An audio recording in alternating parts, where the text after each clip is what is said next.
Morning, everybody. Thanks for taking the time to attend this webinar that we're running today. As Tina said, my name's Chris Suri. I'm one of the security consultants here at Sapphire. I've probably been in now for about 10 years, mainly focused on firewalling and routing and switching, and more security technologies implementations, and a great deal of support as well. I think there's a few on the call that may have spoke to me before in support cases. But so the topic of the webinar is, as you can tell, it's securing the public cloud. I've got a range of slides to go through. Some of them are technical, some of them are more high-level overview. As Tina said, if you've got any questions, please fire them across in the chat windows. We can do our best to answer them. So yeah, so let's kick off. So the first thing to go over is, and you may already know a lot of this, I have your opinions on it. So what is cloud computing? I think everybody probably has used it in the past before it became so much of a buzzword. There's lots of definitions out there. I've just picked one that made more sense to me from IBM. So in the simplest terms for me, it's a case of, you're abstracting having to build systems and develop them yourself, and you're purchasing things that you can use on demand. So a bit like, these days the Netflixes of the world, consuming media has become very different. Nowadays, consuming computing resources, whether that's machines or whether that's applications, that's also become a very much on-demand marketplace, as I'm sure we're all aware, and why we're on this webinar. Now, there are three main categories that you will see cloud computing broken up into, and there are more subcategories amongst that if you look at NIST definitions. But all of us are probably familiar with software as a service as a term, platform as a service, and infrastructure as a service. So we're mainly going to focus on infrastructure as a service in this webinar, and some of the risks in terms of security that can be associated with that technology. Briefly, just so we know where we are, software as a service, I'm sure we're all using that either with realizing it or not realizing it. So you typically pay your money, a subscription fee, and you go and purchase a solution that just works out of the box, and it's typically to meet some business needs. So we're probably all familiar with Salesforce or the CRM solutions, Box, file sharing systems. They're all to do with software as a service. You pay some money and you get a fully working service that you can normally use. Platform as a service, there's a little bit more reliance on you being able to configure things and be responsible for things. And with platform as a service, you typically are looking at purchasing, platforms that can run your own code. Typically in development, it's shortened life cycles and a lot of the headaches you used to have with commissioning and development of applications. So, if you were looking at SaaS, you could go and purchase Salesforce to do your CRM and relationship management and all your business related activities, or you could say we're going to write our own system, but we're going to, if you like, use platform as a service to make that easier for us. So we just have to look at writing the code and not worry about the underlying provision of the structure it runs on, the LAMP servers or the IaaS servers.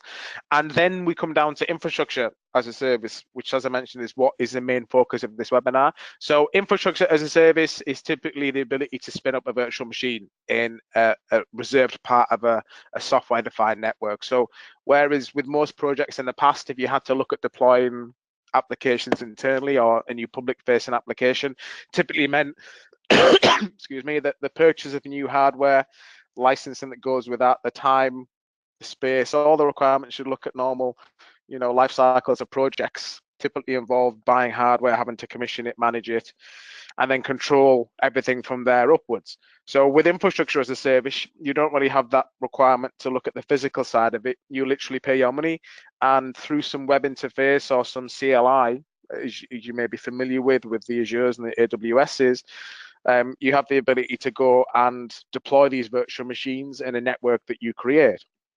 So the reason I've started off by talking about the three different categories is within each category, there's different security concerns. And that's where the next slide comes in. So if we look at this diagram here, and you see the reference at the bottom. So on-premise, you are responsible for everything. There's no real way to hide, and there's a range of considerations. I'm going to go back to front. So if we look at SaaS, with SaaS, you basically are responsible for making sure the application is configured as you want, using the application and putting the data into it, and maybe controls around making sure that's not abused. Basically, use the application properly and consider security if you like, bounded by what the application can do. So that could be enabling 2FA, controlling access to certain documents, but you're not really concerned with any of the network controls, the infrastructure, or the physical security.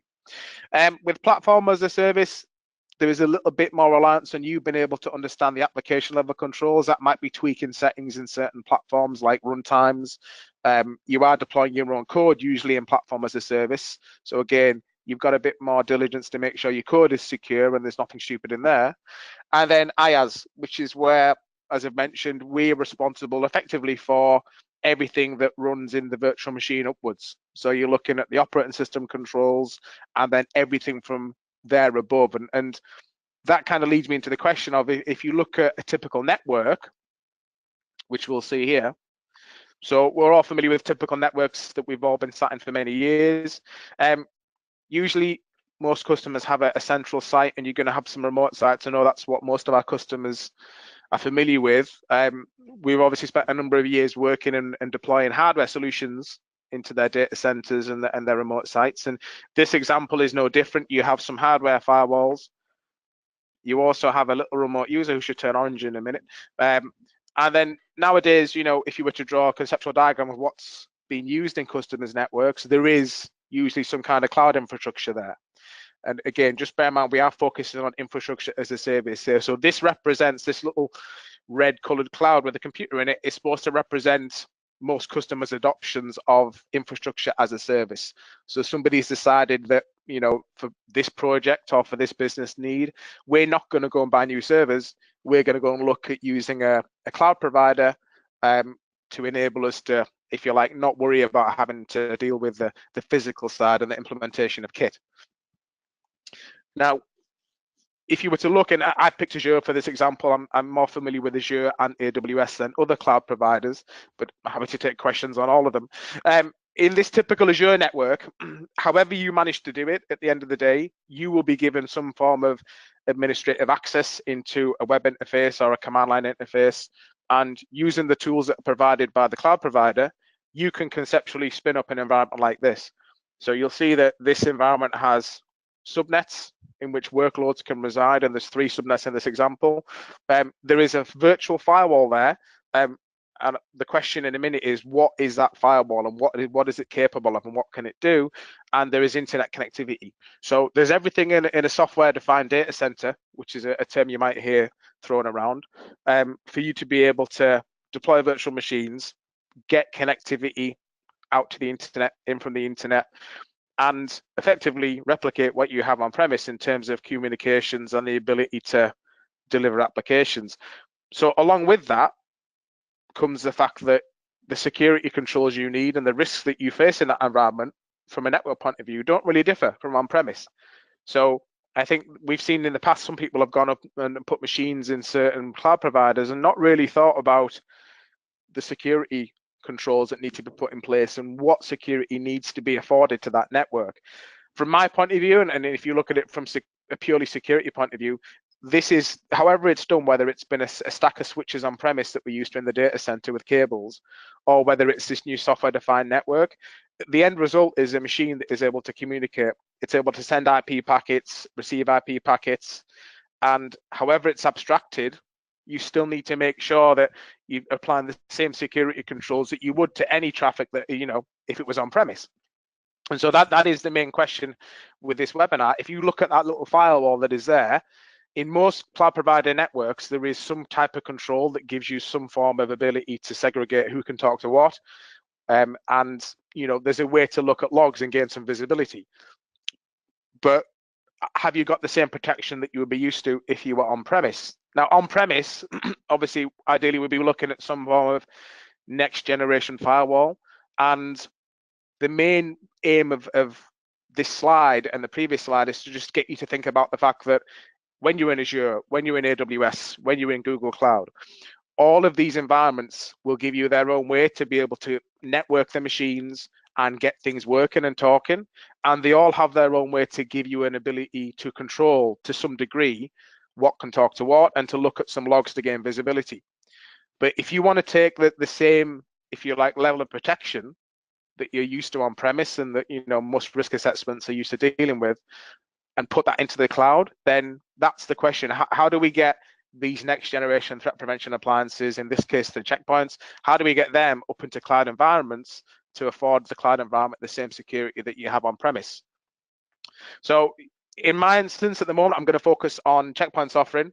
CloudGuard IaaS is the name that is used for this software, this technology at the moment that I'm going to cover in a second. Some people who may have heard this in the past may have heard the term VSEC. So a marketing change has meant that it used to be called VSEC. Now this is called CloudGuard IaaS. And the idea behind CloudGuard IaaS is that you can take, if you like, that the capability of them physical hardwares that you may have been used to in the past, and that can then be deployed into a cloud provider network. You'll see a list of some of the platforms supported on the left, whereby it can then be used to give the same protection that are used to on premise. And it's not just protection. So if you imagine you're a firewall administrator now who's used to, checkpoints or whatever vendor it may be, you're used to working in a certain way. You're used to being able to look at the logs in a certain way. And when you go up to these cloud environments, a lot of that changes. So by deploying a solution like CloudGuard IaaS, you're able to bring back, the visibility in the cloud, the control and the threat prevention that you're used to. And, it does make for a much better operational picture than having to learn a new technology. And particularly if you're using a single vendor all through. So if you are Checkpoint through and through, for example, and you have management servers on premise and existing hardware firewalls on sites, this integrates very nicely in this instance to give you, to extend that security you're used to into a cloud environment. So I'll just go back to this little diagram. And as we go through these diagrams, what I've tried to do is very much start thinking of, at one level, if you see this diagram in front of you, you can see now the change from the previous diagram where you initially saw this network. The difference is in this Azure network now, we have a CloudGuard IaaS instance. Very much a woolly picture that doesn't show you how it's been deployed or what's going on. But conceptually, what this now means is that whereas before we were looking at a little firewall picture that represented, if you like, the controls that Azure gives you, whether that's security groups and certain kind of logs. Now we're looking at traffic being filtered inbound and outbound, and between subnets in this case, because it's Azure, we're looking at modifications, however it's been done in Azure, which I'll cover in a minute, which mean that your traffic inbound and outbound and between the machines is now going to be going through, in this case, a CloudGuard IaaS firewall instance. And I'll go through the features that gives you a bit later. It's the usual, in this case, Checkpoint NGTP protections, but I'm just going to dig a little bit deeper into, for those that particularly may have been familiar with Azure and deploying machines, what that little image of a CloudGuard IaaS ends up, turning into when you look in your management consoles. So you can see here, this is a demo log that I have. As with most cloud providers, this list of objects here effectively represents a lot of what you saw on that screen, apart from the client subnets. So you have, if you look, you've got two network interfaces, ETH0 and ETH1. You have a virtual machine, which is CKP firewall with a load of numbers, a public IP address, and then a front end and a back end routing table and a virtual network. Now, when you deploy, for example, in this instance, a CloudGuard IaaS into your network infrastructure, in Azure, in this case, you get a virtual machine that's spun up with two network interfaces. There are different ways to deploy it. And if you imagine you had, for example, 4 or 5 subnets in Azure, and I'm just going to skip to my next slide. I may come back to this one. So if you look at this slide and just think back to the one you just previously saw, in my instance, conceptually, that's what I have in terms of demo networks. I have a hardware firewall at home. I have a link to my Azure infrastructure. I have 4 subnets there. 2 of them, the front end and back end, are not really there to pass user traffic. And you'll notice from the previous slide, if I just go back, that there is a front end and back end route table, and there is a ETH1 and ETH0. So when you deploy, for example, an IaaS instance into Azure, the firewall is deployed with if you like, a network interface in a front end and back end subnet, and they are literally there to represent what a normal physical firewall would have on premise to allow certain blades to work properly. What we end up doing is, if you then see the web front end subnet and the database subnet, and you may have numerous other subnets internally, and this is quite a key point, particularly with software-defined data centers and the Azure one here, I could have 30, 40 subnets in this environment, in this VNet, and the checkpoint would only still have 2 interfaces. And in some instances, there are ways to deploy it with a single one, but I won't go into that right now. So if you imagine you've got this checkpoint virtual machine that is sat in your infrastructure in Azure, you have a range of subnets that are sat behind it, and through the manipulation of user-defined routing tables and specific routes, we're able to make sure that traffic from these web front-end and database subnets, when it goes between subnets and when it goes out to the internet, or when traffic comes in, is filtered through this virtual firewall. And the equivalence there is that if you see the physical appliance on site, the IaaS appliance in the data center, in the software-defined data center, is doing the same job, the same level of protection, the same level of visibility that you'll be used to. Quick diagram of a logical flow there. So you'll notice I've disregarded the front end and back end subnets. You don't really need to know about that. But if you imagine my 2 networks that are in Azure right now, if you think back to the initial diagram we saw, there was just a little blue firewall that didn't have any vendor tags on it, and it was just that represented the capability of the cloud provider to give you instant controls and access out to the internet. We've replaced that obviously with this IaaS firewall, this CloudGuard IaaS firewall from Check Point, which has next generation threat prevention features, and that is now able to make sure that any traffic flows outbound from these subnets is inspected and protected. Any flows between them is inspected and detected, and it differs slightly in AWS. For those that are familiar with it, there's some limitations on the routing tables, and it's able to give you the ability to publish using load balancers through the firewall, for example, to a web front end. So just to recap on what we've covered there before I go into the features that you'll get from deploying one of these firewalls.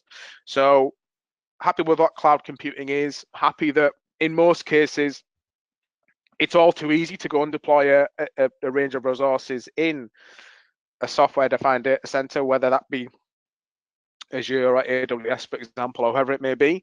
The key thing is to understand, once you've deployed them virtual machines up into that data center, it's really easy to get access to them, and it's almost plug and play in terms of how the networks are deployed. There are controls in them different infrastructures, so you do have the ability to do a certain level of firewalling, and you do have the ability to have certain visibility.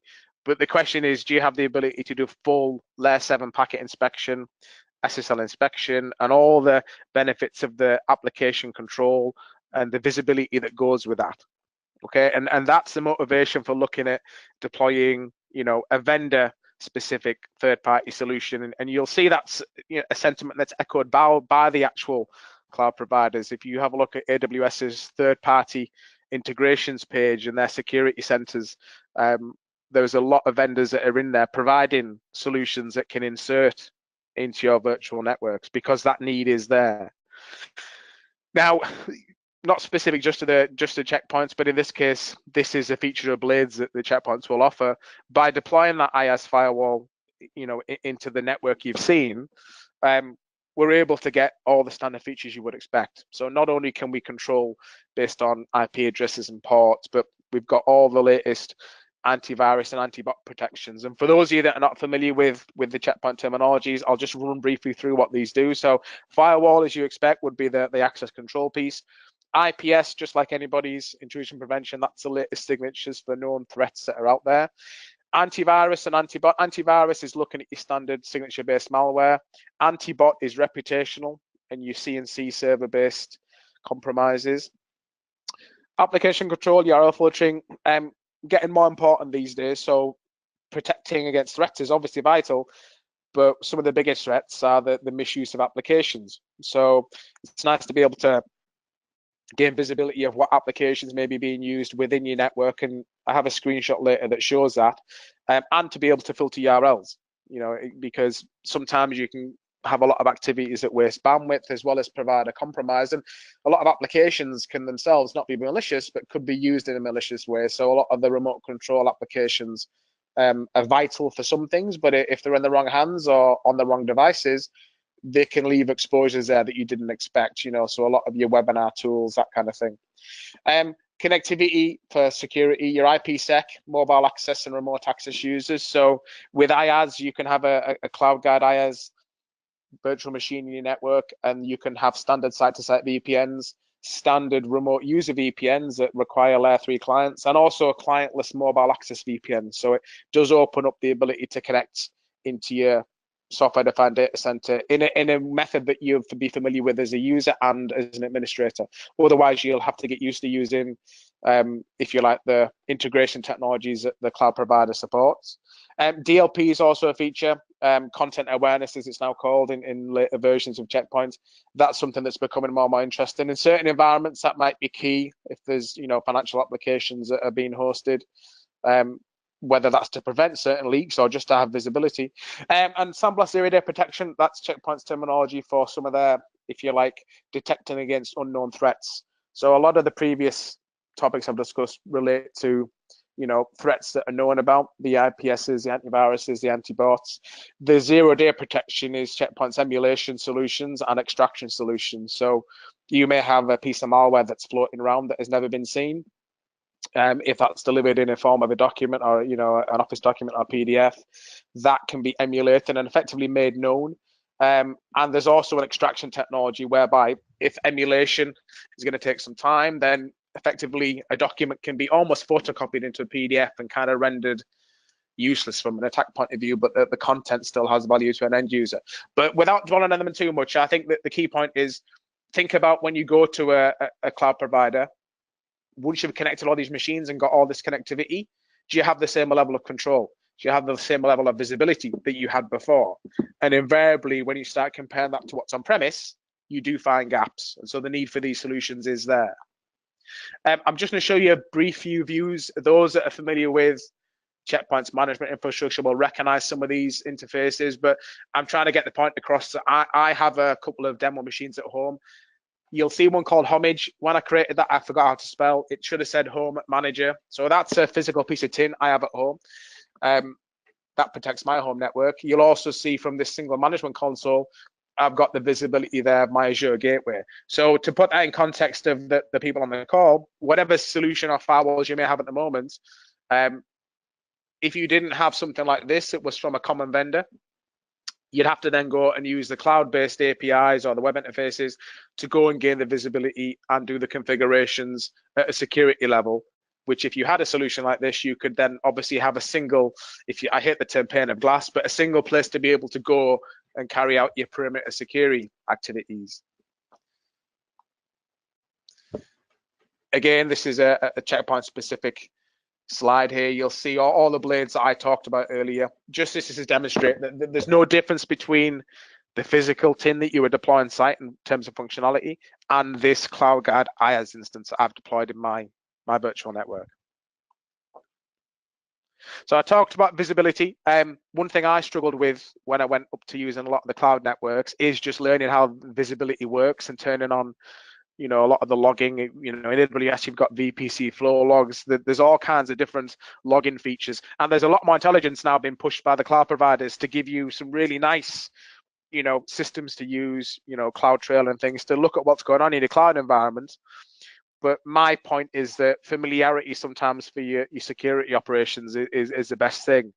And when you shift into cloud environments, as well as having a different, if you like, operational view of how routing and switching works and what gotchas might be in place, learning how to find where things are and to get information out of the logs that are important to you or give you any value straight away can be tricky. It's not impossible, but it can be tricky. So again, with solutions like this, you can cut down your learning time once it's been deployed to be using something you're familiar with.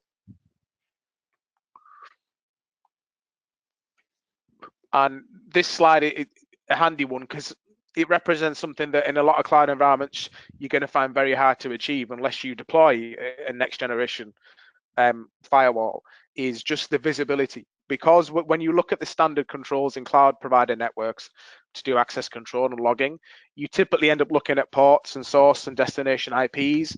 The intelligence pretty much stops there. You're not ever going through to get the visibility of full layer 7 inspection, SSL inspection, and so you don't begin to see things such as application recognition, URLs that may have been accessed, and off the top of that, you obviously, you're not able to see potential malware threats that could be lurking on the network or trying to spread between machines. And that's quite a key point these days when we've got, malware breaking out from cloud to on-premise, for example. So these little slides get a bit more technical, and I don't expect to dwell on them for too much, but my main reason for showing them is that I've got an Azure one and a couple of AWS ones. These solutions, you can deploy these CloudGuard IaaS firewalls and many other vendors' firewalls in high availability modes. So in here, we can see a couple of virtual machines, and this is Azure. So we're using user-defined routing tables to control where traffic goes, and we've got load balancers publishing external services. An example of an AWS network here. Now, AWS has a slight limitation from what I have experienced is that you can't override the default routes for the local VNet. So you typically see in AWS environments this type of model being adopted. So those that are familiar with having to have quite a lot of workloads in AWS, you'll typically see VPCs being used for specific purposes, and then they all communicate back to what's called a transit VPC, where there is often security technologies. In this case, you'll see the branding is an old one of VSEC, but those two little pink VSEC firewalls are, in this case, the CloudGuard instances.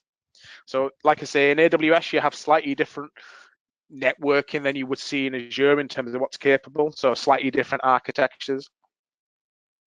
Now, just in terms of deployment options for firewalls within cloud networks, in this case with the checkpoint I've been discussing, you saw the screenshot of my home network where I had an existing firewall and manager, and I deployed my one in the cloud. You could right now, happily, if you had nothing on-premise that you want to integrate with, you could deploy a standalone CloudGuard IaaS instance in your software-defined data center and gain the benefits from that straight away.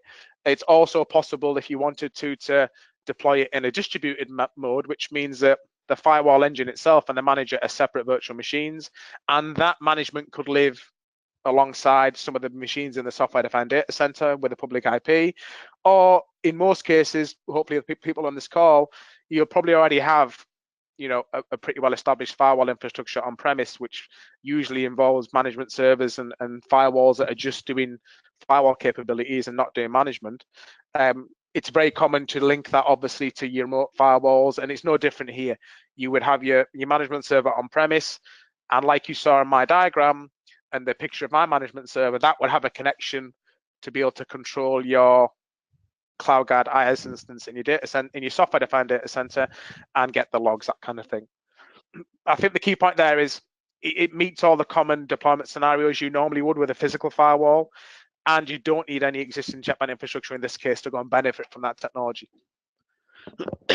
Excuse me. Okay, now, again, this is checkpoint specific, but it demonstrates a very interesting use case of how we define security policies. So there is a component in the checkpoint management called the CloudGuard Controller. This will make more sense when I show you the images, but to cut a long story short, if you think about security policies we defined a few years ago, it was based on IP addresses. What's the IP that needs to get out, that kind of thing, who's going to get in. It came on a bit in the sense that most firewalls now have identity awareness, which is useful. So you can tie down a user to a specific access rule. In the cloud, that link with IP addresses is even more dissociated. Workloads can often be spun up and their IPs can change that much because of the way the networking works in these environments. It's all plug and play. Then use of things like tags and the properties of things on VMs is becoming quite popular. And that is what this is trying to demonstrate. So if I go onto the images, it'll make more sense. So if you look at, I've got a couple of VMs in Azure, and there's a hard disk there for some reason. I don't know why that's there.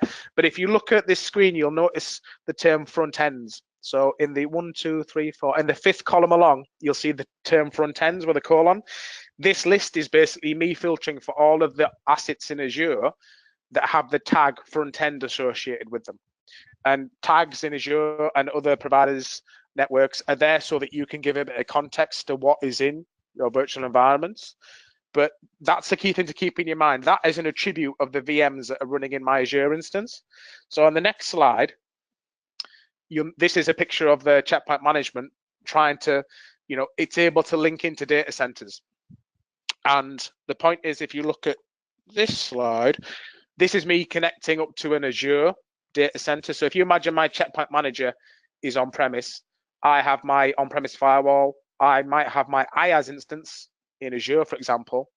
I'm then giving my manager the ability to connect up into Azure, and it's going to make some API calls, and then it's going to pull back a list of, in this case, tags and their values. And the reason I've included this slide is because you can see, for example, I've got a tag that's called front ends, and you can see that in this case, one of the IPs associated with that is 10.0.3.4. Now, these tags will stay as they are, but the information about the machine's IP addresses may change, because you might have 3 or 4 workloads that have been deallocated and reallocated. They may get different IPs, but the tags won't ever change. So one of the nice benefits of Check Point is that because we can link into providers' APIs and have a look and see what attributes or virtual machines are running or tags you have deployed, which means something to you, we can then use them in security policies. So if you look at rule 6, any source that's going to my front ends, and then I've allowed everything. But the idea here is to show you that, as opposed to having to use static IPs or usernames or access roles in policies, we can start using properties and attributes from the virtual machines and the tags in that provider network. And that's a really powerful feature. Quick slide I wanted to stick in here just to reiterate that VPNs, if you've used the provider VPNs, they do work. It's a lot easier to be able to just go back to familiar VPN clients and configurations. With CloudGuard IaaS, you have full IPsec remote worker support and tunnel setups to your head offices, for example. Now, whether or not anyone on these calls will have heard of these terms or not, I'm not sure, but in AWS and Azure and the other providers, you do have the term scale in and scale out. That's effectively scenarios whereby you have a variable number of workloads depending on demand or some other attribute. So you might have 4 instances hosting a web server. They may need to be decreased or increased due to certain usage times, busy parts of the month. The Check Point IaaS solution does have the ability to support AWS Autoscales and the Azure virtual machine scale sets. Nice feature. You can decide on certain metrics when, for example, it's time to scale in or out. And if I go on to the next picture, so here's AWS, and what basically happens is on a scale in event, the Check Point manager deallocates and kills one of the Check Point gateways. It's in the auto scaling group. On a scale out, it will automatically deploy and push policy to that firewall. So you don't really have to do anything once it's been set up. You can have a firewall solution that can scale in and out in line with what your application is going to do. And it's a similar story for the Azure scale capabilities. Licensing, so you have a couple of licensing models, and it does vary what's available per provider.